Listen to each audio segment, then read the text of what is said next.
10 beautiful ways to say good night. Number 1, sweet dreams. Number 2, sleep well.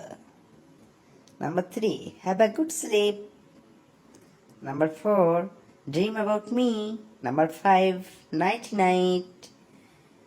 Number 6, night night. Number 7, lights out. Lights out. Number 8, good night, the little of my life. Number 9, dream of me. Number 10, good night until tomorrow. Today we will learn বাক্যে কখন on time হবে এবং কখন in time হবে। On time versus in time.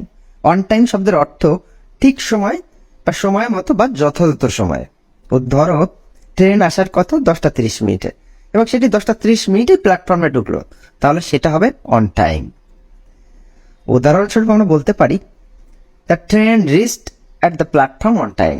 ট্রেনটি ঠিক সময়ে প্ল্যাটফর্মে পৌঁছালো। যথাযথ সময়ে মিটিং শুরু হয়েছিল। The meeting was started on time. But in time. In time শব্দের অর্থ নির্দিষ্ট সময়ের মধ্যে বা নির্দিষ্ট সময়ের আগে। আমরা নিশ্চিত যে সে নির্দিষ্ট সময়ের মধ্যে কাজটি শেষ করবে। We are sure that he will finish the work in time. দ্বিতীয় উদাহরণ হিসেবে দেখতে পারি অতিথিদের সাথে দেখা করতে আমি সময় মতো বাড়িতে পৌঁছাতে চাই।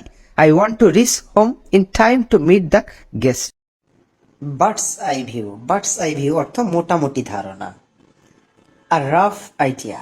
আর রাফ আইডিয়া বাংলাদেশিদের সম্পর্কে তার মোটামুটি ধারণা আছে। He has a bird's eye view about the people of Bangladesh.